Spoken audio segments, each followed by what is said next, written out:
प्यारे वेखन वालियो, election commission of Pakistan ने Toshakhana case का फैसला सुनादिया होया पाकिस्तान तहरीक इंसाफ के चेयरमैन जनाब इमरान खान होरां नूं नाअहल करार दे दिता है। इस फैसले के बारे गुजरांवाला शहर के मुअज़्ज़ज़ मुअक्कर ते मुफखर कानूनदान की आखदे ने, आओ तुहानूं उन्हां दी जुबानी सुनवाइए। एक इलैक्शन कमीशन सी जिन्हें फैसला किया। मैं तो गल करांगा कानून की, क्योंकि वकील होने के नाते इलैक्शन ट्राइब्यूनल नहीं सी मेरे ख्याल, क्योंकि ये गल सामने आ रही है कि इलैक्शन कमीशन का सी। उन्होंने किया है एनुअल स्टेटमेंट के उत्ते एक फैसला। एक एनुअल स्टेटमेंट उन्होंने दाखिल की कि मेरे को असासे ने तो यह उन्होंने एनुअल स्टेटमेंट है। उस एनुअल स्टेटमेंट को उठाया गया तो उठा के उत्ते एक फैसला कर दिता कि हुण इलैक्शन कमीशन का हुण रोल इहदे हुंदा की है। इलैक्शन कमीशन जिहड़े नॉमीनेशन पेपर्स हुंदे ने ना, उस नॉमीनेशन पेपर्स की बुनियाद के उत्ते जिहड़ा उहदे विच एक एफीडेविट देने आ ते अपने एसेट्स डिक्लेरेशन करने आ। अगर उहदे विच तजाद आ जांदा जां असीं कोई गल छुपाने आ तो फिर इलैक्शन कमीशन दे कोल अख्तियार है वे कि नाअहली वास्ते कर सकती है ट्राइब्यूनल। अगर वो जिहड़ा एनुअल स्टेटमेंट है उहदे विच आ जांदी, उहदे ते चूंकि उहदे सिग्नेचर नहीं हुंदे उस कैंडीडेट ते या उस मुतलका शख्स ते, वो तो तुसीं कहता एनुअल डिक्लेरेशन कर दो। मैं अपने वकील नूं कह दिता, जिस तरह एक टैक्स रिटर्न असीं फाइल करने आ, हुण एक वकील साहब नूं दस दित्ते, उन्होंने एक टैक्स रिटर्न बनाई फॉरवर्ड कर दी, सिग्नेचर नहीं होंगे है अगर वो बंदा नहीं करता। इस वास्ते वो एक डिक्लेरेशन नहीं असीं कह सकते कि एक डिक्लेरेशन आ गई है। हुण यह जिहड़ा तोशाखाना वाला एक मामला हैगा सी, तोशाखाना वाले मामले दे विच ये सी एक कि एक कानून बनया 25% के उत्ते कि गिफ्ट आते हैं। अगर तो उन्होंने 30,000 तो मालीत घट होवे ना, फिर तो वह मुल्क का सरबराह डायरैक्टर उन्होंने रख सकता। अगर वो 30,000 मालीत तो ज़्यादा होवे फिर उन्हें एक प्रोसीजर जिहड़ा उन्होंने अडॉप्ट करना पैंदा ते चलना पैंदा। उहदे विच यह हुंदा है कि तुसीं 25% पहले सी कि तुसीं पे करोगे। फिर खान साहब की गवर्नमेंट आई, उन्होंने कोई 50% कर दिता। 50% दे विच उन्होंने फिर उन्होंने जमा करवाया पैसे तो उन्होंने कुछ गिफ्ट लै ले। हुण उहदे च एक होर चीज़ भी सी, वो क्या ये जानता है कि FBR दे विच डिक्लेरेशन दे विच डिक्लेयर है ने जिहड़ा एक मौकफ उन्होंने तरफों आ चुका, क्योंकि एक फैसला जिहड़ा तफसीली है वो मैं तो ये नहीं पढ़िया अजे, तो तुसीं भी यकीनी तौर पर तुहाडी नज़र तो भी नहीं गुजरिया होना। सिर्फ सानूं जिहड़े पॉइंट्स सामने आ रहे हैं, जिहड़े बुलेट्स चल रहे हैं उहदे ते टीवी दे उत्ते, उहदे मुताबक है वो यही कह रहे हैं कि उन्होंने FBR की स्टेटमेंट भी ज़ाहिर किया सी या उत्थे भी किया सी। अगर तो कोई चीज़ छुपाई गई है, मैं ये नहीं कहता कि अगर प्रोसीजर नूं इधर सी या उधर सी, अगर एक चीज़ किसी बंदे को छुपाई गई है, इंटैंशनली छुपाई गई है, फिर वो पिछे कोई बदनीति सी, वो यकीनी तौर पर फिर नाअहली का ही मुस्तहक है अगर यह काम है वे। ये साफ गल है, क्योंकि मैं एक बहसीयत मुसलमान भी, एक पाकिस्तानी भी, मैं तो यही कहांगा। पर अगर ये चीज़ां अनइंटैंशनली छुपाई गई या ये कोई ऐसी कोई गल है सी कि जो तुसीं ये समझते हो प्रोसीजर फॉलो नहीं किया गया, पैसे जमा नहीं सन कराए गए, फिर हाँ सब किसी किस्म का कोई इस्तेहकाक नहीं सन रखते है कि चुप करके गिफ्ट उठा के अपने ज़ाती इस्तेमाल लैके आ जाते। यह सारा जो एक प्रोसैस है, असी प्रोसीजर उत्ते इतराज़ कर सकते हैं कि इंज सी या उंज सी या की सी, पर अखलाकियात की बुनियाद उत्ते एक मुआशरा बनता है। अगर अखलाकी तौर के उत्ते इहो कोई चोरी की गई सी तो फिर नाअहली दुरुस्त है। अगर अखलाकी तौर पर इहो चोरी नहीं हैगी, उन्हें पैसे दिते हैं या FBR दे विच जिस तरह क्या जा रहा कि डिक्लेरेशन है, तो वो मुताबिक देखा जाए तो फिर ये फैसले का इतलाफ किया जा सकता। अदालतों को आज़ादाना काम ही करन देना चाहिए, ना तो किसी अदारे को इख्तियार देना चाहिए कि उन्होंने प्रैशराइज़ करे, ना किसी फर्द नूं ते ना किसी जत्थे नूं, क्योंकि अदालतां प्योर कानून ते जिहड़ा कॉन्स्टिट्यूशन है उन्होंने मद्देनज़र रख के काम करदियां ने, तो मुताबिक आदियां, तो सानूं तवक्को भी यही रखनी चाहिए कि कानून के मुताबिक ही चलणगियां। फैसले गलत या दुरुस्त हो सकते हैं, लेकिन जो तुहानूं अदालत के अंदर अपना वकील करन दा, अपना मौकफ बयान करन दा पूरा मौका मिल रहा, फिर मैनूं बाहर जत्था लैके खलोण की जरूरत है। ये जत्थे जिहड़े ने जिहड़ा इस तरह करके जिहड़ा जांदे ने, अगर तो प्रैशराइज़ करन वास्ते गए ने, फिर इंतहाई गलत है। एक कत्ल नहीं सन जाना चाहिए किसी जाके किसी भी अदारे को, चाहे वह ट्राइब्यूनल है, चाहे वह कोर्ट है, या चाहे वह कोई भी कमीशन है जिहड़ा मौकफ सुनने तो बाद एक फैसला कर रहा। सानूं तवक्को तो पहले यह रखनी चाहिए कि जिहड़ा बंदा बैठा है वो आज़ाद है, वो आज़ादाना फैसला करेगा, दोनों तरफ का मौकफ सुन के करेगा। उहदे नाल इख्तलाफ है तो तुहाडे कोल हाई कोर्ट है, सुप्रीम कोर्ट है, तुसीं उत्ते जा सकते हो, तुहाडे कोल सारे फोरम मौजूद ने। पर फैसला करन तो पहले एक ज़हन साजी कर लेना, फिर उस ज़हन के मुताबिक जाके उत्ते प्रैशर पाने वास्ते खड़े हो जाना। मैं तो इस चीज़ के कतन जो हक च कोई नहीं कि तुम एक प्रैशर बिल्टअप करो, तो उस प्रैशर की बुनियाद पर अपनी मर्जी का एक फैसला लैन की कोशिश करो। जोड़े दोस्त अहबाब गए ने ਅਗਰ ਉਹ ਇਸ ਨੀਅਤ ਨਾਲ ਗਏ ਸਨ ਕਿ ਅਸੀਂ ਜਾ ਕੇ ਉੱਥੇ ਪ੍ਰੈਸ਼ਰਾਈਜ਼ ਕਰਾਂਗੇ ਜਾਂ ਕੋਈ ਉਹੋ ਜਿਹਾ ਕੋਈ ਹੰਗਾਮਾ ਕਰਾਂਗੇ, ਫਿਰ ਇੰਟੈਂਸ਼ਨਲੀ ਗਲਤ ਹੈ। ਤੇ ਪ੍ਰੋਫੈਸ਼ਨਲੀ ਵੀ ਸਾਨੂੰ ਇਸ ਚੀਜ਼ ਦੀ ਕਤਨ ਕੋਈ ਇਜਾਜ਼ਤ ਨਹੀਂ। ਮੈਂ ਅਗਰ ਇੱਕ ਪੋਲੀਟੀਕਲ ਪਾਰਟੀ ਦਾ ਵਾਂ, ਕਿਸੇ ਦੇ ਨਾਲ ਕੋਈ ਅਫੀਲੀਏਸ਼ਨ ਰੱਖਦਾ ਵਾਂ, ਮੈਂ ਉਹਦੇ ਬਾਰੇ ਦੇ ਵਿੱਚ ਇੱਕ ਆਪਣੀ ਰਾਏ ਰੱਖਣਾ ਵਾਂ, ਪਰ ਉਹ ਰਾਏ ਦੇ ਮੁਤਾਬਕ ਅਗਰ ਫੈਸਲਾ ਨਹੀਂ ਆਉਂਦਾ, ਦੁੱਖ ਦਾ ਜਾਂ ਇhtਜਾਜ ਦਾ ਅਖਤਿਆਰ ਮੈਨੂੰ ਸਿਰਫ ਔਰ ਸਿਰਫ ਉਸ ਹੱਦ ਤੱਕ ਹੈ ਜਿਸ ਹੱਦ ਤੱਕ ਕਿ ਮੈਨੂੰ ਕਾਨੂੰਨ ਇਜਾਜ਼ਤ ਦਿੰਦਾ। ਪਰ ਮੈਂ ਉਸ ਅਦਾਲਤ ਦੇ ਬਾਹਰ ਜਾ ਕੇ ਜਾਂ ਉਸ ਟ੍ਰਿਬਿਊਨਲ ਦੇ ਬਾਹਰ ਜਾ ਕੇ ਇਸ ਨਾਲ ਇhtਜਾਜ ਕਰਾਂ, ਇਹ ਤੇ ਮੈਨੂੰ ਪ੍ਰੋਫੈਸ਼ਨਲੀ ਵੀ ਇਜਾਜ਼ਤ ਨਹੀਂ ਹੈਗੀ। ਅੱਜ ਅਗਰ ਨਾਮ ਲੈ ਕੇ ਮੁਖਾਤਬ ਕਰਕੇ ਖਾਨ ਸਾਹਿਬ ਵੀ ਜਲਸੇ ਦੇ ਵਿੱਚ ਅਗਰ ਇਹ ਕਰਨਗੇ ਤਾਂ ਉਹ ਵੀ ਗਲਤ ਕਰਨਗੇ। ਬਿਲਕੁਲ ਤੁਹਾਡੀ ਗੱਲ ਠੀਕ ਹੈ, ਨੌਜਵਾਨ ਨਸਲਾਂ ਨੂੰ ਹੋ ਸਕਦਾ ਕਿ ਮੈਨੂੰ ਵੀ ਇੱਕ ਬੜੀਆਂ ਉਮੀਦਾਂ ਹੋਣ ਖਾਨ ਸਾਹਿਬ ਤੋਂ ਕਿ ਖਾਨ ਸਾਹਿਬ ਇਹਨਾਂ ਤੋਂ ਅਲੱਗ ਹੋਣਗੇ, ਪਰ ਉਹ ਇਸ ਗੁਫ਼ਤਗੂ ਦੇ ਵਿੱਚ ਆ ਕੇ ਜਿਸ ਵਕਤ ਇਹ ਕਰਦੇ ਨੇ ਤੇ ਜਿਹੜਾ ਮੇਰੇ ਵਰਗਾ ਜਾਂ ਕੋਈ ਵੀ ਹੋਰ ਮੁਹਿੱਬ ਵਤਨ ਪਾਕਿਸਤਾਨੀ ਹੈ ਜਾਂ ਜਿਹੜਾ ਅਦਾਰਿਆਂ ਦਾ ਇਹਤਰਾਮ ਕਰਨ ਵਾਲਾ ਹੈ, ਉਹਨੂੰ ਦੁੱਖ ਤੇ ਜ਼ਰੂਰ ਪਹੁੰਚਦਾ ਕਿ ਇਹ ਅਗਰ ਲੈਂਗੁਏਜ ਉਹੀ ਸਜਾਦ ਸ਼ਾਹ ਵਾਲੀ ਹੈ ਵੇ ਤੇ ਫਿਰ ਯਕੀਨੀ ਤੌਰ 'ਤੇ ਇਹਨਾਂ 'ਚ ਫਰਕ ਕੋਈ ਨਹੀਂ। ਕਦੀ ਕਦੀ ਡਾਕਟਰ ਸਾਹਿਬ ਬੜਾ ਮਹਿਸੂਸ ਹੁੰਦਾ ਹੈ ਕਿ ਅਸੀਂ ਇੱਕ ਪਾਰਟੀ ਤੋਂ ਤਵੱਕੋ ਰੱਖਦੇ ਹਾਂ, ਅਸੀਂ ਕਹਿੰਦੇ ਉਹ ਠੀਕ ਕਰੇਗੀ, ਪਰ ਉਹ ਕੋਈ ਨਾ ਕੋਈ ਇਹੋ ਜਿਹਾ ਹਰਕਤ ਕਰ ਦਿੰਦੀ ਹੈ ਜਿਹਦੇ ਨਾਲ ਫਿਰ ਬੜਾ ਦੁੱਖ ਹੁੰਦਾ। ਫਿਰ ਅਸੀਂ ਕਿਸੇ ਦੂਸਰੇ ਤੋਂ ਉਮੀਦ ਲਾ ਲਈਦੀ ਹੈ, ਉਹ ਵੀ ਉਹੀ ਹਰਕਤ ਕਰਦਾ। ਇੱਥੋਂ ਤੇ ਲੱਗਦਾ ਹੈ ਵੇ ਕਿ ਜਿਵੇਂ ਡੋਰੀਆਂ ਕਿਸੇ ਹੋਰ ਦੇ ਹੱਥ 'ਚ ਨੇ, ਕੰਮ ਕੋਈ ਹੋਰ ਹੋ ਰਿਹਾ ਤੇ ਏਜੰਡਾ ਇੱਕ ਜੈਸਾ ਹੈ।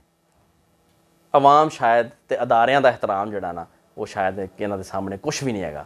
ਸਭ ਤੋਂ ਪਹਿਲੇ ਤੇ ਅਦਾਰਿਆਂ ਦਾ ਇਹਤਰਾਮ ਵੀ ਇਸ ਵਾਸਤੇ ਕਿ ਉਹ ਅਦਾਰੇ ਆਵਾਮ ਦੀ ਖਿਦਮਤ ਵਾਸਤੇ ਨੇ।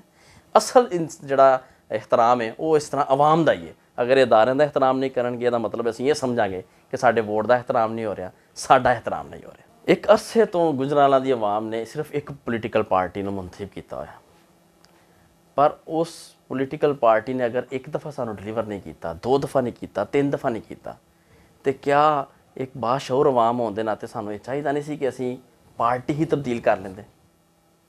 ਇੱਕ ਹੀ ਪਾਰਟੀ ਦੇ ਪਿੱਛੇ ਅੰਧੀ ਤਕਲੀਦ ਕਰਨ ਦਾ ਸਾਨੂੰ ਨੁਕਸਾਨ ਇਹ ਹੋਇਆ ਹੈ ਕਿ ਇਸ ਟਾਈਮ ਸਾਡਾ ਜ਼ਿਲ੍ਹਾ ਕਿਸੇ ਅੱਛੀ ਸ਼ੇਪ ਦੇ ਵਿੱਚ ਮੌਜੂਦ ਨਹੀਂ ਰਹਿ ਗਿਆ। ਬਿਲਕੁਲ ਸਾਡਾ ਵਜ਼ੀਰਾਬਾਦ ਸਾਡੇ ਤੋਂ ਅਲੱਗ ਹੋ ਗਿਆ, ਸਾਡਾ ਮੈਸੇਜ ਨਹੀਂ ਪਹੁੰਚਿਆ। ਫਿਰ ਹੁਣ ਨਵੀਂ ਇੱਕ ਗੱਲ ਸੁਣਨ 'ਚ ਆ ਰਹੀ ਹੈ ਕਿ ਕਹਿੰਦੇ ਨੇ ਕਿ ਸ਼ਾਇਦ ਡਿਵੀਜ਼ਨਲ ਹੈੱਡਕੁਆਟਰ ਵੀ ਸਿਆਲਕੋਟ ਨੂੰ ਬਣਾ ਦਿੱਤਾ ਜਾਏ। ਪਤਾ ਨਹੀਂ ਉਹਦੇ ਸੱਚ ਕਿੰਨਾ ਜਾਂ ਝੂਠ ਕਿੰਨਾ, ਤੁਸੀਂ ਜ਼ਿਆਦਾ ਇਹਨੂੰ ਬਿਹਤਰ ਤਰ੍ਹਾਂ ਸਮਝਦੇ ਹੋ। ਸ਼ਾਇਦ ਇਹ ਮੁਮਕਿਨ ਹੋਵੇ ਵੀ ਕਿ ਨਾ ਹੋਵੇ, ਪਰ ਅਗਰ ਇੱਕ ਪਾਰਟੀ ਤੁਹਾਡੀ ਪੋਲੀਟੀਕਲ ਆਵਾਜ਼ ਅੱਗੇ ਨਹੀਂ ਪਹੁੰਚਾਉਂਦੀ ਤੇ ਬਾਸ਼ਊਰ ਵੋਟਰ ਹੋਣ ਦਾ ਤਕਾਜ਼ਾ ਇਹ ਵੇ ਕਿ ਮੈਂ ਕਿਸੇ ਦੂਸਰੇ ਨੂੰ ਮੁੰਤਖਬ ਕਰਾਂ। ਅਗਰ ਇਹ ਤੁਸੀਂ ਕਹਿ ਰਹੇ ਹੋ ਵੋਟ ਤੇ ਅਸੀਂ ਵਾਕਈ ਅਸੀਂ ਹੀ ਦਿੰਦੇ ਹਾਂ, ਪਰ ਵੋਟ ਦੇ ਅੰਦਰ ਇਲੈਕਸ਼ਨ ਸਾਡੀ ਪ੍ਰਾਇੋਰਟੀਜ਼ ਬੜੀਆਂ ਡਿਫਰੈਂਟ ਹੁੰਦੀਆਂ ਨੇ।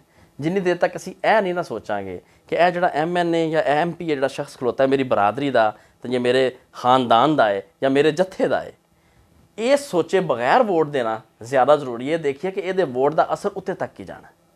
ਅਗਰ ਮੈਂ ਇੱਕ ਬੰਦੇ ਨੂੰ ਵੋਟ ਦੇ ਦਿੰਦਾ ਵਾ ਸਿਰਫ ਇਸ ਵਾਸਤੇ ਕਿ ਉਹ ਮੇਰਾ ਕਜ਼ਨ ਸੀ, ਪੁੱਪੀ ਦਾ ਪੁੱਤਰ ਸੀ ਜਾਂ ਮੇਰੀ ਬਰਾਦਰੀ ਦਾ ਸੀ, ਪਰ ਉਹਨੇ ਉੱਤੇ ਜਾ ਕੇ ਜਿਹੜੀ ਹਰਕਤ ਕਰਨੀ ਹੈ, ਜਿਹੜੇ ਉੱਤੇ ਬੈਠੇ ਜਿਹੜੇ ਬੰਦੇ ਨੂੰ ਫਾਇਦਾ ਪਹੁੰਚਣਾ ਹੈ, ਉਹ ਅਗਰ ਮੈਂ ਮੱਦੇਨਜ਼ਰ ਨਹੀਂ ਰੱਖਾਂਗਾ ਤਾਂ ਪੋਲੀਟੀਕਲ ਚੇਂਜ ਨਹੀਂ ਆ ਸਕਦੀ।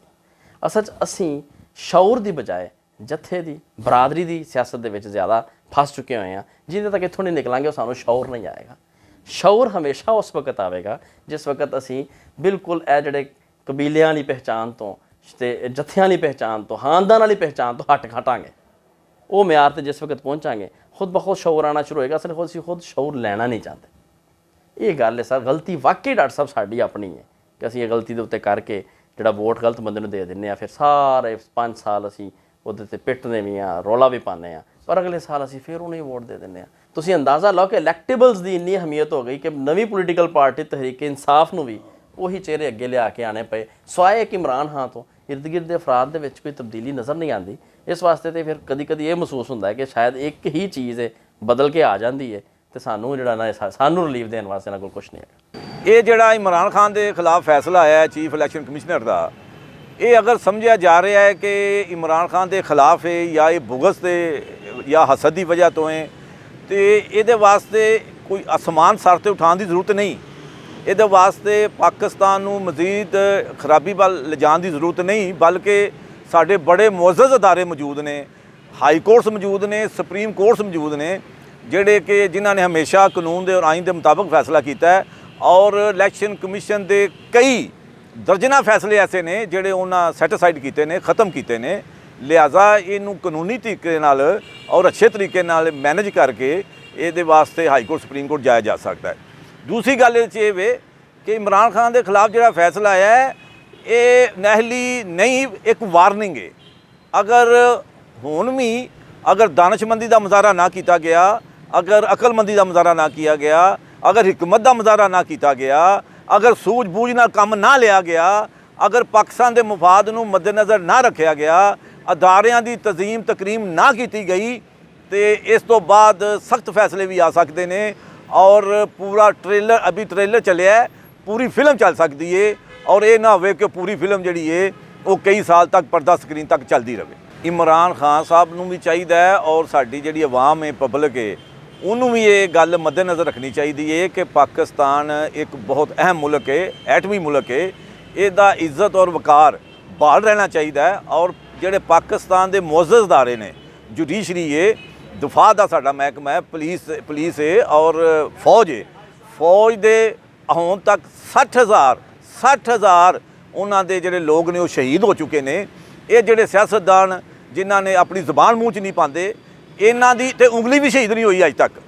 ਔਰ ਜਿਨ੍ਹਾਂ ਨੇ ਪਾਕਿਸਤਾਨ ਦੇ ਇੱਜ਼ਤ ਵਕਾਰ ਨੂੰ ਬੁਲੰਦ ਕੀਤਾ ਹੋਇਆ ਹੈ, ਮੇਨਟੇਨ ਰੱਖਿਆ ਹੋਇਆ ਹੈ, ਔਰ ਜਿਨ੍ਹਾਂ ਦੀ ਵਜ੍ਹਾ ਤੋਂ, ਅੱਲਾ ਦੀ ਜ਼ਾਤ ਤੋਂ ਬਾਅਦ ਜਿਨ੍ਹਾਂ ਦੀ ਵਜ੍ਹਾ ਤੋਂ ਪਾਕਿਸਤਾਨ ਦਾ ਦਬਾਅ ਹੈ, ਦੂਜੇ ਮੁਲਕ ਖੌਫ ਖਾਂਦੇ ਨੇ, ਦੂਸਰੇ ਮੁਲਕ ਪਰੇਸ਼ਾਨ ਨੇ, ਉਹਨਾਂ ਅਦਾਰਿਆਂ ਦੀ ਜਿਹੜੀ ਇੱਜ਼ਤ ਹੈ ਉਹ ਵੀ ਸਾਡੀ ਅਵਲੀਨ ਤਰਜੀਹ ਹੋਣੀ ਚਾਹੀਦੀ ਹੈ, ਕਿਉਂਕਿ ਉਹਨਾਂ ਤੋਂ ਬਗੈਰ ਪਾਕਿਸਤਾਨ ਦੀ ਉਹ ਅਹਿਮੀਅਤ ਇੱਜ਼ਤ ਨਹੀਂ ਬਣ ਸਕਦੀ। ਇੱਕ ਹੋਰ ਗੱਲ ਜਿਹੜੀ ਬੜੀ ਜ਼ਰੂਰੀ ਹੈ ਇਸ ਸਿਲਸਿਲੇ 'ਚ ਕਿ ਮੇਰੀ ਦਰਖਾਸਤ ਹੈ ਮੁਅੱਜ਼ਜ਼ ਅਦਾਰਿਆਂ ਨਾਲ, ਉਹ ਹਾਈ ਕੋਰਟਸ ਹੋਣ ਜਾਂ ਸੁਪਰੀਮ ਕੋਰਟਸ ਹੋਣ ਜਾਂ ਚੀਫ ਇਲੈਕਸ਼ਨ ਕਮਿਸ਼ਨ, ਕੋਈ ਵੀ ਅਦਾਲਤ ਜਾਂ ਕੋਈ ਵੀ ਅਦਾਰਾ ਜਿਹੜਾ ਫੈਸਲਾ ਕਰਨ ਦੀ ਪੋਜੀਸ਼ਨ 'ਚ, ਇਹ ਜਦੋਂ ਫੈਸਲਾ ਮਹਿਫੂਜ਼ ਕਰ ਲਿਆ ਜਾਂਦਾ ਹੈ ਤੇ ਉਹਨੂੰ ਵਿਦਇਨ 24 ਆਵਰਸ ਉਹਨੂੰ ਫੌਰੀ ਤੌਰ ਤੇ ਸੁਣਾ ਦੇਣਾ ਚਾਹੀਦਾ ਹੈ, ਕਿਉਂਕਿ ਕਈ ਦਿਨ, ਕਈ ਹਫ਼ਤੇ, ਕਈ ਮਹੀਨੇ ਅਗਰ ਫੈਸਲਾ ਮਹਿਫੂਜ਼ ਹੋਇਆ ਰਹੇਗਾ ਤੇ ਇਹ ਸਮਝਿਆ ਜਾਏਗਾ ਕਿ ਇਹ ਪਤਾ ਨਹੀਂ ਇਹ ਕਿਹਦੇ ਨਾਲ ਮਸ਼ਵਰਾ ਹੋ ਰਿਹਾ, ਕਿਉਂ ਮਸ਼ਵਰਾ ਹੋ ਰਿਹਾ। ਇਹਦੇ ਨਾਲ ਬਾਜ਼ ਅਦਾਰੇ ਬਿਲਾ ਵਜ੍ਹਾ ਬਦਨਾਮ ਹੁੰਦੇ ਨੇ ਔਰ ਆਵਾਮ ਦੇ ਵਿੱਚ ਗਲਤਫਹਿਮੀ ਪੈਦਾ ਹੁੰਦੀ ਹੈ।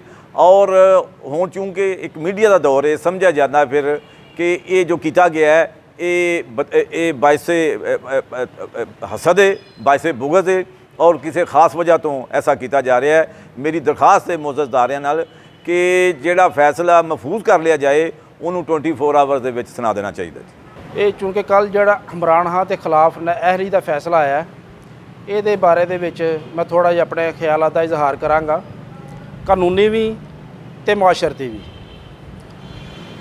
ਪਹਿਲਾਂ ਥੋੜ੍ਹਾ ਮੁਆਸ਼ਰਤੀ ਕਰ ਲਈਏ ਕਿ ਇਸ ਮੁਲਕ ਪਾਕਿਸਤਾਨ ਇਸ ਟਾਈਮ ਜਿਸ ਸਟੇਜ 'ਤੇ ਪਹੁੰਚ ਚੁੱਕਿਆ ਹੈ, ਇਹ ਚੂੰਕਿ ਸਾਡੇ ਸਾਰਿਆਂ ਦਾ ਮੁਲਕ ਹੈ, ਇਹਦੇ ਵਿੱਚ ਕੋਈ ਸ਼ੱਕ ਨਹੀਂ ਕਿ ਇਹ ਅੱਜ ਤੱਕ ਸਿਆਸਤਦਾਨਾਂ ਦੀ ਨਾਅਹਿਲੀ ਦੀ ਵਜ੍ਹਾ ਤੋਂ ਪਾਕਿਸਤਾਨ ਇਸ ਸਟੇਜ 'ਤੇ ਪਹੁੰਚਿਆ ਤੇ ਇਹ ਇੰਟਰਨੈਸ਼ਨਲ ਸਟੈਬਲਿਸ਼ਮੈਂਟ ਦੇ ਕਿਰਦਾਰ ਦੀ ਵਜ੍ਹਾ ਨਾਲ ਪਾਕਿਸਤਾਨ ਦੇ ਵਿੱਚ ਜਿਹੜੀ ਇਹਨਾਂ ਨੇ ਖਾਨਾ ਜੰਗੀ ਸ਼ੁਰੂ ਕਰਾਈ ਹੈ, ਉਹਦੀ ਵਜ੍ਹਾ ਨਾਲ ਆਵਾਮ 'ਚ ਗੁੱਸਾ ਹੈ।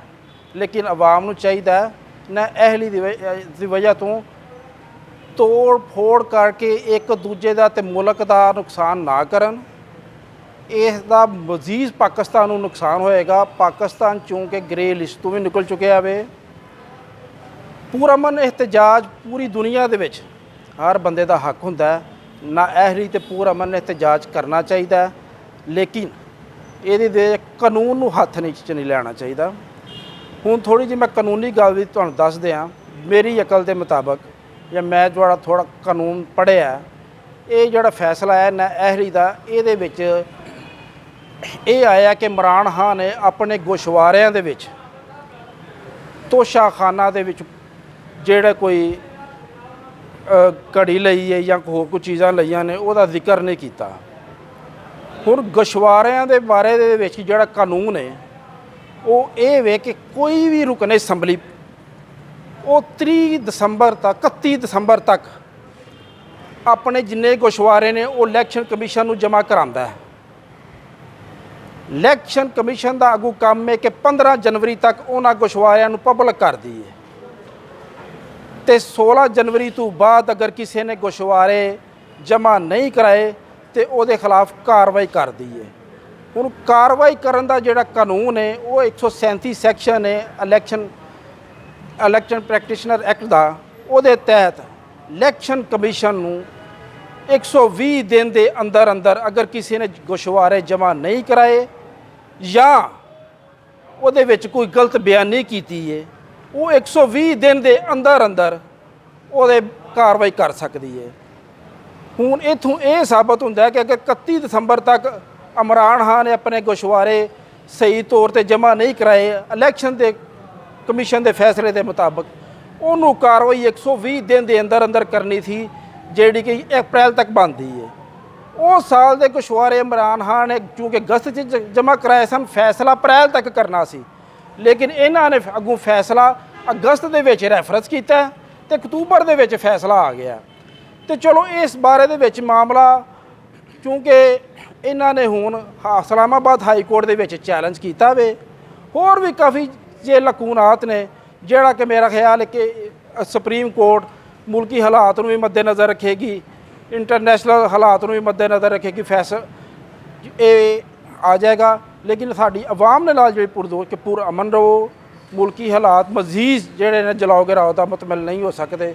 ਇਹ ਇਨਸ਼ਾਅੱਲਾ ਤਾਲਾ ਉਹ ਵੈਸੇ ਤਹਿਰੀਕੇ ਇਨਸਾਫ ਦੇ ਚੇਅਰਮੈਨ ਇਮਰਾਨ ਖਾਨ ਸਾਹਿਬ ਨੇ ਵੀ ਕੋਈ ਕਾਲ ਨਹੀਂ ਸੀ ਦਿੱਤੀ ਕਿ ਤੁਸੀਂ ਇਹ ਆਵਾਮ ਦੇ ਵਿੱਚ ਕੁਝ ਗਰੋਹ ਨੇ ਜਿਹੜੇ ਮਾਸ਼ਰੇ ਦਾ ਅਮਨ ਖਰਾਬ ਕਰਨਾ ਚਾਹੁੰਦੇ ਨੇ, ਇਹਦੇ ਤੋਂ ਪਰਹੇਜ਼ ਕੀਤਾ ਜਾਣਾ ਚਾਹੀਦਾ। ਨਹਿਲੀ ਦੇ ਬਾਰੇ ਦੇ ਵਿੱਚ ਚੇਅਰਮੈਨ ਤਹਿਰੀਕੇ ਇਨਸਾਫ ਨੇ ਇਲੈਕਸ਼ਨ ਕਮਿਸ਼ਨ ਦੇ ਅੱਗੇ ਵੀ ਕੋਈ ਫੈਸਲੇ ਆਏ ਨੇ, ਅੱਗੇ ਵੀ ਉਹਨਾਂ ਨੇ ਇਮਰਾਨ ਖਾਨ ਦੇ ਖਿਲਾਫ ਫੈਸਲੇ ਕੀਤੇ ਨੇ, ਉਸੇ ਤਰ੍ਹਾਂ ਜਿਸ ਤਰ੍ਹਾਂ ਅਦਾਲਤਾਂ ਨੇ ਉਹ ਫੈਸਲੇ ਰਿਵਰਸ ਕੀਤੇ ਨੇ, ਉਹ ਕਿਸੇ ਫੋਰਮ ਤੇ ਕੀਤੇ ਨੇ ਨਾ, ਤੇ ਕਾਨੂੰਨੀ ਮਾਮਲਾਤ ਕਿਸੇ ਫੋਰਮ ਤੇ ਹੀ ਹੱਲ ਹੁੰਦੇ ਨੇ। ਤੇ ਹੁਣ ਵੀ ਉਹਨਾਂ ਫੈਸਲਿਆਂ ਦੀ ਤਰ੍ਹਾਂ ਇਹ ਫੋਰਮ ਤੇ ਹੁਣ ਪਤਾ ਲੱਗਿਆ ਕਿ ਉਹਨਾਂ ਦਾ ਫੈਸਲਾ ਇਸਲਾਮਾਬਾਦ ਹਾਈ ਕੋਰਟ ਚੱਲ ਜਾਏ, ਇਹ ਹੱਲ ਹੋ ਜਾਏਗਾ। ਇਹਦਾ ਕੋਈ ਇਤਨਾ ਕੋਈ ਲੰਬਾ ਨਹੀਂ ਇਹ ਫੈਸਲਾ। ਤੇ ਇਹਦੇ ਵਿੱਚ ਦੂਸਰੀ ਇਹ ਵੇ ਕਿ ਜੇ ਨਹਿਰੀ ਦੇ ਵਿੱਚ ਕਰਨ ਵਾਸਤੇ ਮੇਰੀ ਰਾਏ ਦੇ ਵਿੱਚ, ਕਾਨੂੰਨੀ ਰਾਏ ਦੇ ਵਿੱਚ 63 ਇਹਦੇ ਤਹਿਤ ਜਿਹੜੀ ਨਹਿਲੀ ਕੀਤੀ ਗਈ ਹੈ, ਇਹਦੇ ਵਾਸਤੇ ਪਹਿਲਾਂ ਸਜ਼ਾ ਦਿੱਤੀ ਜਾਂਦੀ ਹੈ। ਕਿਸੇ ਨੂੰ ਸਜ਼ਾ ਦਿਓਗੇ ਤੇ ਫਿਰ ਹੀ ਨਹਿਲ ਹੋਏਗਾ ਨਾ। ਹਾਲੇ ਤਾਂ ਕਿਸੇ ਫੋਰਮ ਨੇ ਸਜ਼ਾ ਦਿੱਤੀ ਹੀ ਨਹੀਂ। ਜਿੰਨੀ ਦੇਰ ਤੱਕ ਕਿਸੇ ਨੂੰ 2 ਸਾਲ ਜਾਂ 2 ਸਾਲ ਤੋਂ ਜ਼ਿਆਦਾ ਸਜ਼ਾ ਨਹੀਂ ਹੋਏਗੀ, ਉਨੀ ਦੇਰ ਤੱਕ 63 ਏ ਦੇ ਤਹਿਤ ਕਿਸੇ ਨੂੰ ਨਹਿਲ ਨਹੀਂ ਕੀਤਾ ਜਾਂਦਾ। ਇਹ ਪਹਿਲਾਂ ਕਿਸੇ ਅਦਾਲਤ ਦੇ ਵਿੱਚ ਕੇਸ ਜਾਏਗਾ, ਕੰਪਲੇਂਟ ਫਾਈਲ ਕਰੇਗਾ ਇਲੈਕਸ਼ਨ ਕਮਿਸ਼ਨ, ਸਜ਼ਾ ਹੋਏਗੀ, ਫਿਰ ਨਹਿਲੀ ਹੁੰਦੀ ਹੈ। ਇਹ ਬੰਦ ਕਮਰੇ ਦਾ ਫੈਸਲਾ ਹੈ। ਬੰਦ ਕਮਰੇ ਦੇ ਫੈਸਲੇ ਰੱਦੇ ਦੀ ਟੋਕਰੀ ਦੀ ਤਰ੍ਹਾਂ ਹੁੰਦੇ ਨੇ, ਜਿਹੜਾ ਕਿ ਨਜ਼ਰ ਆ ਰਿਹਾ ਕਿ ਇਸਲਾਮਾਬਾਦ ਹਾਈ ਕੋਰਟ ਦੇ ਵਿੱਚ ਜਿਹੜਾ ਸੈਟੀਸਫਾਈਡ ਹੋ ਜਾਏਗਾ। ਇਹ ਕੱਲ੍ਹ ਫੈਸਲਾ ਆਇਆ ਤੋਸ਼ਾਖਾਨਾ ਦਾ ਇਮਰਾਨ ਖਾਨ ਦੇ ਖਿਲਾਫ ਆਇਆ, ਬਿਲਕੁਲ ਆਈਨੀ ਤੇ ਕਾਨੂੰਨੀ ਆਇਆ ਔਰ ਆਈਨ ਦੇ ਮੁਤਾਬਕ ਆਇਆ। ਤਾਂ ਬਿਲਕੁਲ ਜਿਹੜੇ ਅਦਾਰੇ ਨੇ ਇਹਨਾਂ ਅੱਗੇ ਵੀ ਤਾਂ ਫੈਸਲੇ ਕੀਤੇ ਇਹਨਾਂ, ਇਹੋ ਹੀ ਫੈਸਲਾ ਅਗਰ ਨਵਾਜ਼ ਸ਼ਰੀਫ ਦੇ ਖਿਲਾਫ ਆਇਆ ਹੀ, ਅਗਰ ਇਮਰਾਨ ਖਾਨ ਉਹ ਉਸ ਗੱਲ ਨੂੰ ਇਹ ਆਂਦਾ ਸੀ ਕਿ ਦਰੁਸਤ ਫੈਸਲਾ ਆਇਆ, ਅਗਰ ਅੱਜ ਇਹਦੇ ਖਿਲਾਫ ਆਇਆ ਇਮਰਾਨ ਖਾਨ ਦੇ ਖਿਲਾਫ ਇਹ ਆਂਦਾ ਗਲਤ ਫੈਸਲਾ ਆਇਆ, ਇਹ ਪਤਾ ਨਹੀਂ ਇਹ ਕਿਹੜੀ ਅਦਾਲਤ ਨੂੰ ਮੰਨਦਾ, ਕਿਹੜੇ ਫੈਸਲੇ ਨੂੰ ਤਸਲੀਮ ਕਰਦਾ। ਉਹ ਫੈਸਲੇ ਨੂੰ ਤਸਲੀਮ ਕਰਦਾ ਜਿਹੜਾ ਕਿ ਉਹਦੇ ਹੱਕ 'ਚ ਹੋਵੇ, ਜਿਹੜੇ ਦੇ ਖਿਲਾਫ ਆਵੇ ਤਾਂ ਉਹਨੂੰ ਉਹ ਤਸਲੀਮ ਨਹੀਂ ਕਰਦਾ। ਹੁਣ ਗੱਲ ਇਹ ਵੇ ਕਿ ਉੱਤੇ ਇੱਕ ਫੋਰਮ ਹੈ ਇਹਦੇ ਖਿਲਾਫ ਅਪੀਲ ਦਾ, ਜਿਹੜਾ ਵੀ ਰੈਮਡੀ ਹੈ ਉਹ ਅਵੇਲ ਕਰੇ। ਤੇ ਇਸ ਵਾਸਤੇ ਕਿ ਇਹ ਹੁਣ ਜਿਹੜਾ ਚੀਫ ਇਲੈਕਸ਼ਨ ਕਮਿਸ਼ਨ ਨੇ ਇਹ ਇਮਰਾਨ ਖਾਨ ਨੇ ਹੀ ਉਹਨੂੰ ਜਿਹੜਾ ਅਪੁਆਇੰਟ ਕੀਤਾ, ਉਹਦਾ ਹੀ ਲਗਾਇਆ ਚੀਫ ਇਲੈਕਸ਼ਨ ਕਮਿਸ਼ਨ ਨੇ, ਉਹਨੂੰ ਹੀ ਇਹ ਗਲਤ ਬਿਆਨਦਾ, ਕਿਉਂਕਿ ਬਿਲਕੁਲ ਆਈਨੀ ਤੇ ਕਾਨੂੰਨੀ ਫੈਸਲਾ ਵੇ, ਕਿਉਂਕਿ ਇਹਦੇ ਖਿਲਾਫ ਆਇਆ ਵੇ, ਇਸ ਵਾਸਤੇ ਇਹਨੂੰ ਗਲਤ ਪਿਆ ਕਹਿੰਦਾ ਵੇ। ਲਿਹਾਜ਼ਾ ਇਹ ਕਿ ਜਿਹੜੇ ਫੋਰਮ ਮੌਜੂਦ ਹੈ ਉੱਥੇ ਇਹਨੂੰ ਚੈਲੰਜ ਕਰਨਾ ਚਾਹੀਦਾ। ਅਗਰ ਸਮਝਦਾ ਗਲਤ ਹੈ ਵੇਖੋ ਫੋਰਮ ਮੌਜੂਦ ਹੈ, ਚੈਲੰਜ ਕਰੇ ਉਹਨੂੰ।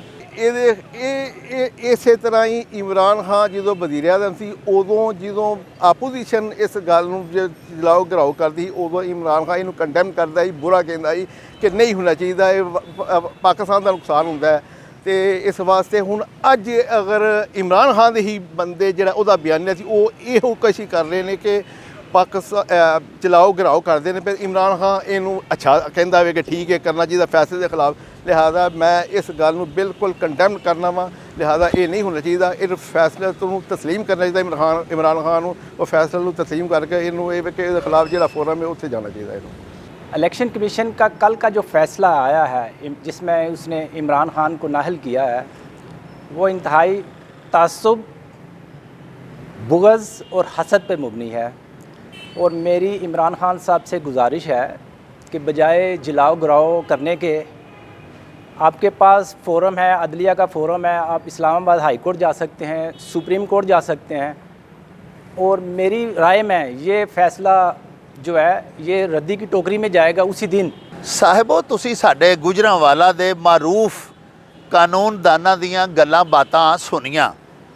ਜਨਾਬ ਇਮਰਾਨ ਖਾਨ ਨੂੰ, ਪੀਟੀਆਈ ਵਰਕਰਸ ਨੂੰ ਤੇ ਪਾਕਿਸਤਾਨੀਆਂ ਨੂੰ ਬੜੇ ਖੂਬਸੂਰਤ ਮਸ਼ਵਰੇ ਸਾਡੇ ਵਕਾਲਾ ਸਾਹਿਬਾਨ ਨੇ ਦਿੱਤੇ। ਇਮਰਾਨ ਖਾਨ ਸਾਹਿਬ ਨੂੰ ਚਾਹੀਦਾ ਹੈ ਕਿ ਇਸ ਫੈਸਲੇ ਦੇ ਖਿਲਾਫ ਜਿਸ ਜਗ੍ਹਾ ਤੇ ਵੀ ਅਪੀਲ ਕੀਤੀ ਜਾ ਸਕਦੀ ਹੈ ਉਸ ਫੋਰਮ ਦਾ ਹੁਣ ਜਾ ਕੇ ਬੂਹਾ ਖੜਕਾਉਣ, ਸੀਨੀਅਰ ਕਾਨੂੰਨਦਾਨਾਂ ਦੀ ਮਦਦ ਹਾਸਲ ਕਰਨ, ਜਦੋਂ ਕਿ ਉਹਨਾਂ ਦੇ ਫਾਲੋਅਰਸ ਜਿਹੜੇ ਨੇ, PTI ਦੇ ਕਾਰਕੁਨਾਨ ਜਿਹੜੇ ਨੇ ਤੇ ਆਮ ਪਾਕਿਸਤਾਨੀ ਜਿਹੜੇ ਨੇ, ਉਹਨਾਂ ਨੂੰ ਚਾਹੀਦਾ ਹੈ ਕਿ ਪਾਕਿਸਤਾਨ ਦੀ ਤੇ ਪੂਰੀ ਕੌਮ ਦੀ ਖੈਰ ਮੰਗਣ, ਇੱਕ ਦੂਜੇ ਦੇ ਵਾਸਤੇ ਆਸਾਨੀਆਂ ਪੈਦਾ ਕਰਨ, ਰਸਤੇ ਬਲੌਕ ਨਾ ਕਰਨ, ਅੱਗਾਂ ਨਾ ਲਾਣ, ਤੋੜ ਫੋੜ ਨਾ ਕਰਨ। ਇਸ ਤਰ੍ਹਾਂ ਸਾਡਾ ਆਪਣਾ ਹੀ ਨੁਕਸਾਨ ਹੁੰਦਾ ਹੈ। ਇਮਰਾਨ ਖਾਨ ਸਾਹਿਬ ਇਨਸ਼ਾਅੱਲਾ ਕਿਸੇ ਅੱਛੇ ਫੋਰਮ ਦੇ ਉੱਤੇ ਜਾ ਕੇ ਜਦੋਂ ਦਰਖਾਸਤ ਦੇਣਗੇ, ਅਪੀਲ ਕਰਨਗੇ, ਤੇ ਹੋ ਸਕਦਾ ਹੈ ਕਿ ਇਲੈਕਸ਼ਨ ਕਮਿਸ਼ਨ ਦਾ ਇਹ ਫੈਸਲਾ ਜਿਹੜਾ ਹੈ ਇਹ ਰਿਵਰਸ ਹੋ ਜਾਵੇ, ਉਹਨਾਂ ਨੂੰ ਰਿਲੀਫ ਮਿਲ ਜਾਵੇ। ਕਾਨੂੰਨ ਦਾ ਸਹਾਰਾ ਲੈਣ ਤੋਂ ਬਿਹਤਰ ਹੋਰ ਕੋਈ ਰਾਹ ਨਹੀਂ। ਇਹ ਹੀ ਸਾਨੂੰ ਸਾਡੇ ਕਾਨੂੰਨਦਾਨਾਂ ਨੇ ਦੱਸਿਆ। ਇਹਦੇ ਨਾਲ ਹੀ ਹੁਣ ਤੁਹਾਡੇ ਕੋਲੋਂ ਇਜਾਜ਼ਤ ਚਾਹਾਂਗੇ। ਰੱਬ ਰਾਖਾ ਤੇ ਅੱਲਾ ਬੇਲੀ।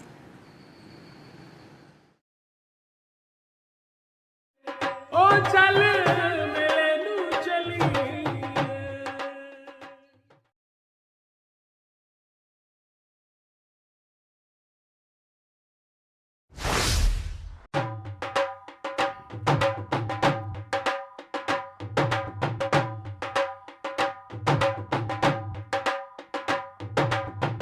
रौनक हो जाऊं चट में चल मेले नू चलिए ओ रौनक हो जाऊं चट में चल मेले नू चलिए मल्ला कट कुड़ दे वट में चल मेले नू चलिए